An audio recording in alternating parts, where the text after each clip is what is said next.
Hello students, I am Jadhav PL from Swami Ramananda Bharati Junior College Tasgaon, and we now start next point from this topic, elements of group 16, 17 and 18, that is allotropy. So we know that oxygen has two allotropes. Oxygen is group 16 element and it has two allotropes, that is O2 and O3, oxygen and ozone. Similarly, the sulfur has two most important allotropes, that is rhombic and monoclinic sulfur. Also, sulfur has many allotropes, but these two are most important allotropes of the sulfur, that is rhombic sulfur and monoclinic sulfur. Selenium exists in two allotropes, that is red selenium and grey selenium. Red selenium is non-metallic and grey selenium is metallic. Tellurium exists in two allotropes, that is crystalline and amorphous form. Similarly, the polonium exists in two allotropes. It has two allotropes, alpha and beta polonium, and both are metallic. So here summarized some allotropes of the sulfur. Suppose this is rhombic sulfur, that is also known as alpha sulfur, and monoclinic sulfur, that is also known as a beta sulfur. So this rhombic sulfur it is pale yellow colored, while monoclinic or sulfur, that means beta sulfur, is bright yellow colored. The shape of this rhombic sulfur is orthorhombic crystals, while monoclinic sulfur have needle shaped crystals. Melting point of the rhombic sulfur is 385.8 K, while that of the beta sulfur is about 393 K.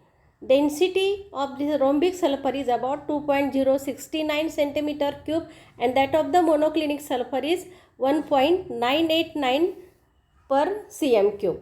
Solubility: this rhombic sulfur is insoluble in water but soluble in carbon disulfide solvent, while monoclinic sulfur is soluble in carbon disulfide. Then stability: this alpha sulfur or rhombic sulfur is stable below 369 K and transfers to beta sulfur above this temperature. Temperature increase झालं तर alpha सल्फरचं conversion हे beta सल्फरमध्ये होतं. The beta sulfur is stable above 369 K and transfers into alpha sulfur below this temperature. म्हणजे तुम्ही temperature 369 पेक्षा कमी केलं की आपल्याला अल्फा सल्फर मिळतो, आणि 369 K पेक्षा जास्त टेम्परेचर झालं तर त्या सल्फरचं कन्वर्जन हे बीटा सल्फरमध्ये होत असतं. Structure: S8 molecule having puckered ring structure. याचं जे स्ट्रक्चर आहे क्राउन शेप्ड किंवा पकर्ड रिंग स्ट्रक्चर असतं, तर S8 molecule with puckered ring structure. आता याचं जे प्रिपरेशन आहे, it is prepared by evaporation of roll of sulphur in carbon disulphide. म्हणजे कार्बन डायसल्फाईडमध्ये आपण सल्फरचा रोल डिझॉल्व केला. आपल्याला माहिती आहे की हे इनसोल्युबल आहे, पण सोल्युबल कशामध्ये? CS2 मध्ये. म्हणजे CS2 मध्ये आपण सल्फर डिझॉल्व केला आणि मग त्याचं इव्हॅपोरेशन केलं तर आपल्याला काय मिळतं? हे ऑर्थोरोम्बिक क्रिस्टल्स मिळतात रोम्बिक सल्फरचे. Rhombic sulphur is melted in dish and cooled till crust is formed. The two holes are made in the crust and remaining liquid is poured out to give a needle shaped crystal of beta sulfur.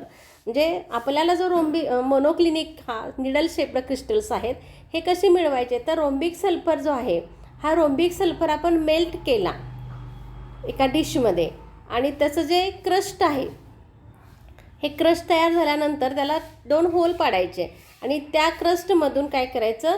Remaining liquid आहे हे बाहेर ओतायचं. हे ओतल्यानंतर आपल्याला needle shaped crystals मिळतील beta सल्फरचे. तर हे जे कंपॅरिझन आहे बीटा सल्फर आणि अल्फा सल्फरचं. Next point is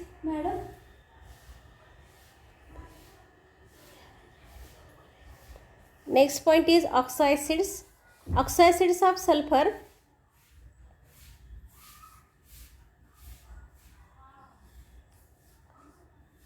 suppose here सल्फरचे जे आपण ऑक्सॅसिड्स बघतोय, असं ऑक्सॅसिड्स म्हणजे काय? तर त्या एलिमेंटचा ऑक्सिजन बरोबर कंबाईन केलेला असेल आणि ते ॲसिडिक इन नेचर असेल. आता ज्यामध्ये ऑक्सिजन आहेत असे ॲसिड्स त्यांना आपण ऑक्झो ॲसिड्स म्हणतो. आता सल्फरची जी ऑक्झो ॲसिड्स आहेत ही फार महत्त्वाची आहेत. सल्फ्युरस ॲसिड H2SO3 हा त्याचा फॉर्म्युला आहे. स्ट्रक्चर बघितलं तुम्ही तर S सल्फर एक आहे आपल्याकडं, H2 आहे, त्यामुळे 2 हायड्रॉक्सी ग्रुप, एक सल्फर आणि डबल बॉन्ड O असेल आणि इथं लोन पेअर असेल. हे झालं सल्फ्युरस ॲसिडचं स्ट्रक्चर H2SO3. सल्फ्युरिक ॲसिड जे आहे H2SO4 यामध्ये एक ऑक्सिजन एक्स्ट्रा आहे, त्यामुळं सल्फ्युरस ॲसिड जे स्ट्रक्चर आहे इथं जी डबल बॉन्ड इथं लोन पेअर होती त्याऐवजी इथं डबल बॉन्ड O लिहायचं. डाय ऑर पायरोसल्फ्युरिक ॲसिड फॉर्म्युला याचा H2S2O7. यामध्ये आपल्याला बघितलं तर इथं हे 2 स्ट्रक्चर्स एकमेकाला H2SO4ची जोडलेले आहेत आणि त्यामुळे इथला जो OH आहे एकाचा आणि दुसऱ्याचा OH याच्यामधले H2O जातो आणि त्यामुळं ही 2 स्ट्रक्चर्स आहेत H2SO4ची ह्या पण एकमेकाला जोडली तर आपल्याला ह्या पद्धतीनं पायरोसल्फ्युरिक ॲसिड किंवा डाय सल्फ्युरिक ॲसिड हे आपल्याला मिळेल. आता तुम्हाला ही जी स्ट्रक्चर्स आहेत ही परीक्षेमध्ये विचारली जातात. चौथा आहे परॉक्सी मोनोसल्फ्युरिक ॲसिड. पेरॉक्सी मोनोसल्फ्युरिक ॲसिड आहे त्याचा फॉर्म्युला आहे H2SO5. आता यामध्ये आपल्याला H2SO5 मध्ये 2 हायड्रोजन आहेत, S आहे आणि 5 ऑक्सिजन आहेत, त्यामुळे डबल बॉन्ड O 2 असतील आणि हे 3 ऑक्सिजन आहेत ते ह्या पद्धतीनं असेल. आपल्याला माहिती आहे डबल बॉन्ड O असेल तर आपण त्याला परॉक्साईड म्हणतो H2O2. तर इथं त्याप्रमाणे इथं एक ऑक्सिजन एक्स्ट्रा आहे म्हणून याला काय म्हटलं जातं परॉक्सी मोनोसल्फ्युरिक ॲसिड H2SO5. पुढचं स्ट्रक्चर आहे परॉक्सी डायसल्फ्युरिक ॲसिड. परॉक्सी डायसल्फ्युरिक ॲसिड आहे फॉर्म्युला आहे H2S2O8. यामध्ये 2 सल्फर आहेत, H2 2 हायड्रोजन आहेत आणि ऑक्सिजन किती आहे त्याच्याकडं 8 आहेत.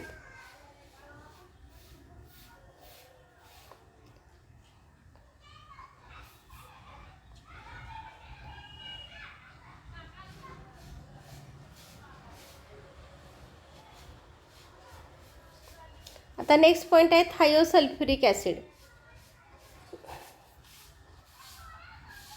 थायोसल्फ्युरिक ॲसिड जे आहे त्याचा फॉर्म्युला आहे H2S2O3. यामध्ये आपल्याकडं 2 H2 आहेत, 2 S आहेत S2 आणि O3 3 ऑक्सिजन आहेत. तर ह्या पद्धतीनं इथं थोडं मला वाटतं चुकलेलं आहे, हे H2S2 आणि O5 पाहिजे तिथं H2S2O5. तर ही झाली oxy acids of the sulphur.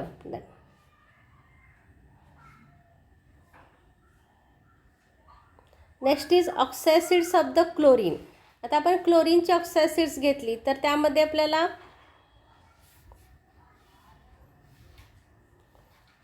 ही पण महत्त्वाची आहेत.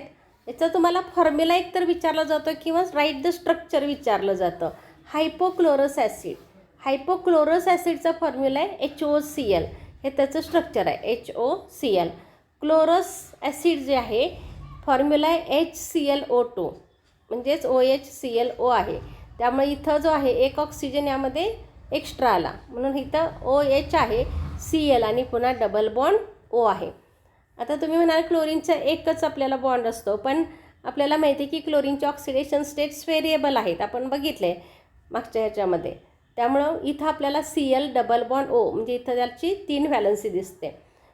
क्लोरिक ॲसिड HClO3 याचा फॉर्म्युला HOCl आणि इथं 2 ऑक्सिजन विथ डबल बॉन्ड.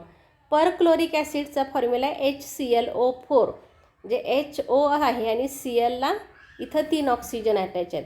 तर ह्या पद्धतीनं chloric acid HClO3, perchloric acid HClO4, chlorous acid HClO2 आणि हायपोक्लोरस ॲसिड हे HOCl आहे. ह्या सगळ्या ठिकाणी जर तुम्ही बघितलं तर H एकच आहे, ऑक्सिजन एक आहे, क्लोरीन एक आहे, पण ऑक्सिजनची संख्या काय होते बदलत जाते. इथं एक ऑक्सिजन आहे. ह्या पद्धतीनं तुम्ही लक्षात ठेवलं तर फॉर्म्युला लक्षात ठेवायला सोपं जातं. इथं एकच आहे हायपोक्लोरस, तिथून पुढं वाढवत जायचं. क्लोरस म्हणलं की 2 ऑक्सिजन, त्यानंतर क्लोरिक म्हटलं की 3 ऑक्सिजन आणि पर क्लोरिक म्हटलं की 4 ऑक्सिजन आहेत. ह्या पद्धतीनं तुम्ही लक्षात ठेवलं तर तुम्हाला फॉर्म्युला लिहायला पण आणि स्ट्रक्चर ड्रॉ करायला पण सोपं जाईल. Next point is compounds of the sulphur. आता यामध्ये जो असणारा ऑक्सिजन अँड इट्स कंपाऊंड हा भाग डिलीट झालेला आहे, त्यामुळे आपण तो घेणार नाही आहे. पुढचा पॉईंट आहे कंपाऊंड्स ऑफ दी सल्फर. त्यामध्ये पहिलं कंपाऊंड आपण बघणार आहे सल्फर डायऑक्साईड. आता सल्फर डायऑक्साईड म्हणजे SO2. याचा फॉर्म्युला आपण प्रिपरेशन बघणार आहे फ्रॉम सल्फर. आता सल्फरपासून याचं प्रिपरेशन कसं होईल तर by burning sulphur in air we get sulphur dioxide gas.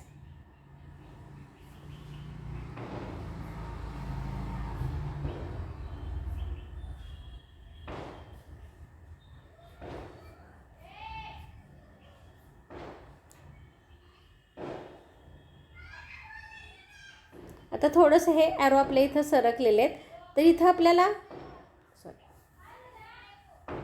Sulphur dioxide आहे सल्फरपासून, तर येतं सल्फर प्लस ऑक्सिजन, याच्यापासून काय होतो SO2 गॅस तयार होतो. Sulphur solid plus O2G gives SO2G. किंवा सेकंड मेथड जी आहे फ्रॉम सल्फाईड.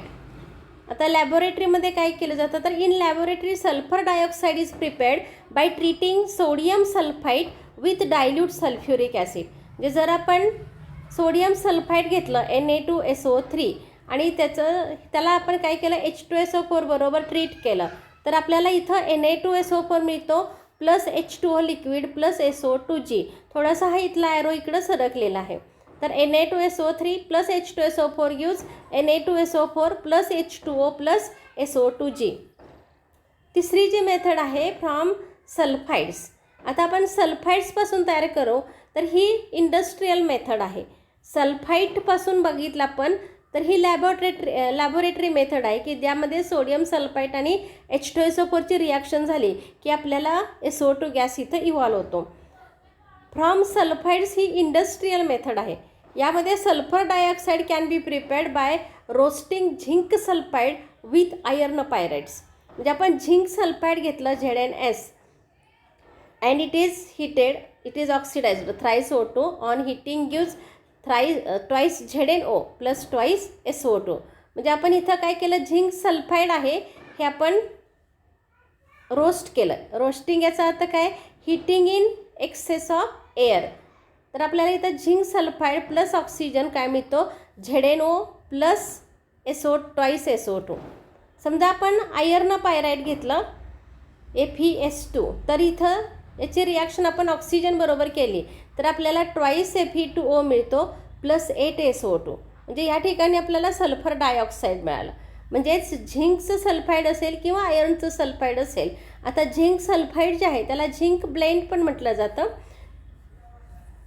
त्याला आपण रोस्ट केलं तर आपल्याला काय मिळतं SO2 मिळतो. नेक्स्ट पॉईंट जो आहे हा आहे फिजिकल प्रॉपर्टीज. आता सल्फरच्या ज्या प्रॉपर्टीज आहेत तर सल्फर डायऑक्साईड जो आहे हा कलरलेस गॅस आहे with pungent smell.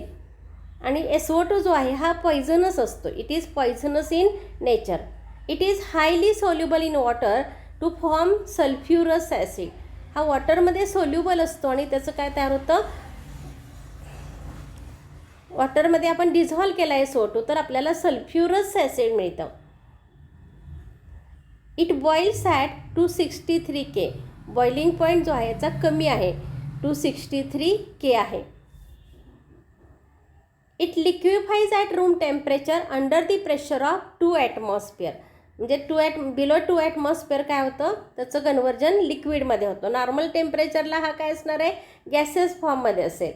So it liquefies under pressure of 2 atmosphere. Next point is chemical properties of the sulfur dioxide. First is reaction with chlorine. So when sulfur dioxide reacts with chlorine in presence of charcoal, then it forms sulfuryl chloride. समजा आपण इथे reaction घेतली SO2 sulfur dioxide plus Cl2. When it is heated with charcoal gives SO2Cl2. थोडंसं setting change झाल्यामुळे आपल्या arrow थोडेसे इकडं सरकलेले आहेत तर हा ॲरो इथं पाहिजे चारकोलच्या खाली. SO2G plus Cl2G gives SO2Cl2. म्हणजेच आपल्याला काय मिळालं, सल्फ्युरिल क्लोराईड मिळालं, SO2Cl2. ही झाली पहिली reaction, that is reaction with chlorine. Next is reaction with oxygen. आता SO2 आहे आणि त्याचे रिॲक्शन ऑक्सिजन बरोबर झाले तर काय होईल, sulphur dioxide is oxidised by dioxygen in presence of vanadium pentoxide, then it forms sulphur trioxide. SO2 आहे, त्यात ऑक्सिजन ॲड केला तर SO3 मिळेल आपल्याला. फक्त त्यासाठी काय लागणार आहे आपल्याला, तर व्हॅनेडियम पेंटॉक्साइड हा इथं कॅटॅलिस्ट लागतो. रिॲक्शन बघा, twice SO2 plus O2G gives in presence of V2O5 gives SO3 twice SO3G. Next point is reaction with NaOH.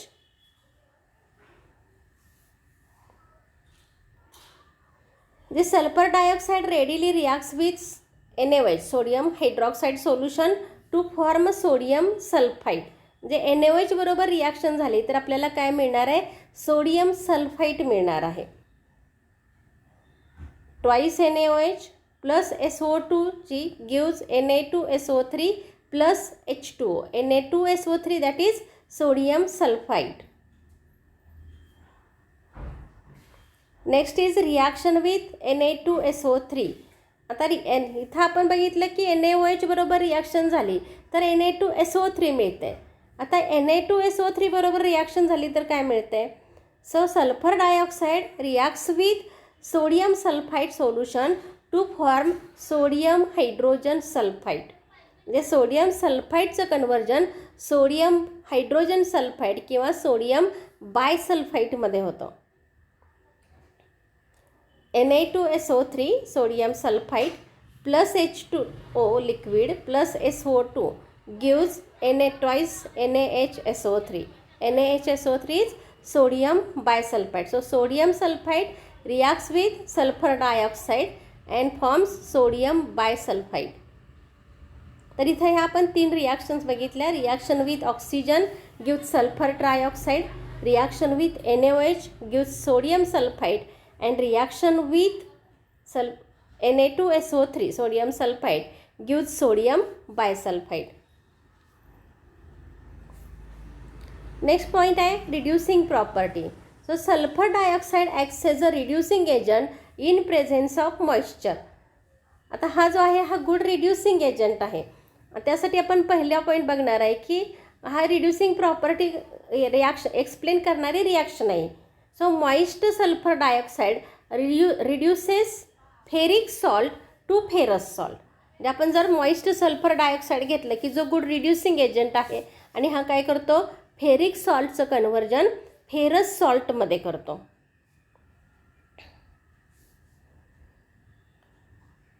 So twice Fe3 plus Fe3 हा फेरिक आयन आहे plus SO2 plus twice H2O, it gives twice Fe2 plus SO4 2 minus plus 4H plus. Twice Fe3 plus म्हणजे ferric ion plus moist sulphur dioxide gives twice Fe2 plus. So Fe3 plus that means ferric ion is converted into ferrous ion plus we get here SO4 2 minus and 4H plus. इथं removal of hydrogen आहे म्हणजेच ही reaction कसली आहे तर ही reducing property, it reduces Fe3 plus to Fe2 plus. म्हणजेच काय होतं तर डिक्रीज इन ऑक्सिडेशन नंबर होतं म्हणून ही रिॲक्शन कसली आहे, रिडक्शन रिॲक्शन आहे. Next is moist sulphur dioxide decolourises acidified potassium dichromate solution. आता पोटॅशियम डायक्रोमेट जे आहे ह्या सोल्युशन हे ऑरेंज कलरचं सोल्युशन आहे आणि त्यामधून जर आपण सल्फर डायऑक्साईड पास केला तर आपल्याला काय होतं, त्याचं डिकलरायझेशन मिळतं. आता सेम अशीच रिॲक्शन तुम्हाला सांगितली होती SO2ची, मी आठवत असेल तर आपण चिप्स रिॲजन घेतलं होतं. तर चिप्स रिॲजन जो आहे हा काय असतो तर पॅरारोसॅनिलीन हायड्रोक्लोराईड, त्याचा कलर मॅजेंटा कलरचं सोल्युशन असतं and it made colourless by passing SO2 gas. तसंच इथं जो आहे हा पोटॅशियम ॲसिडिफाईड पोटॅशियम परमॅंगनेट जे आहे हे व्हायोलेट कलरचं असतं आणि त्याचं डिकलरायझेशन होतं. आणि पोटॅशियम डायक्रोमेट आपण घेतलं तर ते ऑरेंज कलरचं असतं. तर ह्या दोन्हीचंही ऑक्सिडेशन इथं होऊ शकतं. आणि सल्फर डायऑक्साईड काय करेल, it reduces this and they decolourise the solution of potassium permanganate which is purple coloured. So twice KMnO4 plus 5SO2 plus twice H2O gives K2SO4 plus twice MnSO4 plus H2SO4. थोडंसं setting change झाल्यामुळे हे ॲरोची place खालीवर होते. Twice KMnO4 plus 5O2 plus twice H2O gives K2SO4 potassium sulfate plus MnSO4 plus 2 times H2SO4. आता तुम्ही म्हणाल इथं काय झालं, तर KMnO4 जो आहे यातला जो Mn आहे, तर Mnची जी ऑक्सिडेशन स्टेट असते इथं 4 ऑक्सिजन आहेत, म्हणजे 4 दुनी 8 आणि 1 पोटॅशियम आहे. 8मधून 1 गेला म्हणजे Mnची ऑक्सिडेशन स्टेट +7 असते. आणि जर आपण MnSO4 घेतला तर त्यामध्ये तुम्ही बघितलं तर Mnची जी ऑक्सिडेशन स्टेट आहे ही किती आहे, तर एका ऑक्सिजनची 2 असते. 4 ऑक्सिजनची झाली -8 आणि सल्फरची आपण इथं 6 घेतली तर सल्फरची 6 आहे आणि ऑक्सिजनची किती झाली -8मधून 6 गेले म्हणजे राहिले -2 आणि त्यामुळे Mnची ऑक्सिडेशन स्टेट इथं असते +2 आणि इथं असते +7. म्हणजे KMnO4चं कन्व्हर्जन MnSO4मध्ये झालं. त्याची ऑक्सिडेशन स्टेट Mnची डिक्रीज झाली आणि डिक्रीज इन ऑक्सिडेशन नंबर म्हणजेच काय असतं, रिडक्शन असतं. आणि त्यामुळं इथं SO2 जो आहे त्याचं स्वतःचं ऑक्सिडेशन होतं, पण तो KMnO4चं काय करतो, रिडक्शन करतो. Moist sulphur dioxide reduces halogens to halo acids. जर आता आपण हॅलोजन्स घेतले, समजा आयोडीन घेतला तर I2 plus moist SO2 plus twice H2O gives H2SO4 plus twice HI. इथंही जर तुम्ही बघितलं तर I2मध्ये आयोडीनची ऑक्सिडेशन स्टेट 0 असते आणि HIमध्ये ती -1 असते. म्हणजे 0चं oxidation state that is converted into -1 and decrease in oxidation number is known as a reduction. आणि त्यामुळे इथं आयोडीन सोल्युशन जे आहे त्याचं रिडक्शन होऊन आपल्याला काय मिळतं, HI मिळतं, hydrogen iodide.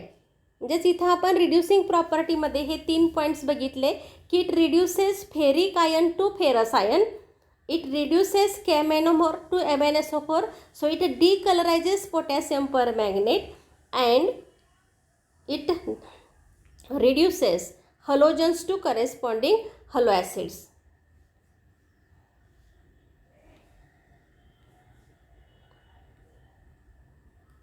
Next point is structure of sulfur SO2, sulfur dioxide. So sulfur dioxide has angular structure with OSO bond angle is 119.5 degrees. The S double bond arises from D pi P pi bonding. म्हणजे इथं जो double bond आहे त्यामध्ये जे bonding आहे हे कोणाचं आहे, तर D pi and P pi bonding. म्हणजे ऑक्सिजनमधली P ऑर्बिटल आणि सल्फरमधली D ऑर्बिटल यांच्यामध्ये ओव्हरलॅप होऊन हा बॉन्ड तयार होतो. It is resonance hybrid of the 2 canonical forms. तर डबल बॉन्ड O असल्यामुळं इथं आपल्याला काय मिळतं, तर ही 2 रेझोनेटिंग स्ट्रक्चर्स मिळतात. इथं बघितलं आपण SO2मध्ये या बाजूला डबल बॉन्ड O आहे, इकडं सिंगल बॉन्ड आहे. जिथं डबल बॉन्ड असेल तिथं 2 लोन पेअर्स असतील, सिंगल बॉन्ड असेल तिथं 3 लोन पेअर्स असतील आणि याच्यावर मायनस चार्ज असतो. हा जो आपण SO2 घेतला तर इथं आपल्याला डबल बॉन्ड हा या साईडला, म्हणजे ही जी इलेक्ट्रॉन पेअर आहे इकडं शिफ्ट झाली तर हा डबल बॉन्ड इथं या ऑक्सिजनमध्ये मिळेल आणि इकडं सिंगल बॉन्ड मिळेल. म्हणजे ही जी 2 रेझोनेटिंग स्ट्रक्चर्स आहेत, कारण इथं alternate single and double bond आहे, त्यामुळे आपल्याला ही 2 रेझोनन्स हायब्रिड स्ट्रक्चर्स मिळतात किंवा कॅनोनिकल स्ट्रक्चर्स मिळतात. Next point is uses. Sulphur dioxide is used in refining of the petroleum and sugar. म्हणजे पेट्रोलियम इंडस्ट्री आणि शुगर इंडस्ट्रीमध्ये सल्फर डायऑक्साईडचा वापर केलेला असतो. Next in bleaching wool and silk. Wool आणि सिल्कचं ब्लिचिंग करण्यासाठी याचा वापर केलेला असतो. As an antichlor and disinfectant. आता हा जो आहे डिसइन्फेक्टंट म्हणून वापरला जातो आणि त्यामुळं जे ड्रिंक्स वगैरे असतात त्याच्यामध्ये हा SO2 वापरला जातो as a disinfectant. As a preservative, हा प्रिझर्वेटिव्ह म्हणून पण सल्फर डायऑक्साईड काम करतो. And it is also used in the manufacture of H2SO4 and sodium bisulphide. Liquid sulphur dioxide is used as a solvent to dissolve number of organic and inorganic chemicals. जे हा good solvent म्हणून काम करतो. Preparation of sulphuric acid and sodium bisulphide. It also acts as a preservative, disinfectant, antichlor agent, bleaching agent and also used in the refining of petroleum and sugar.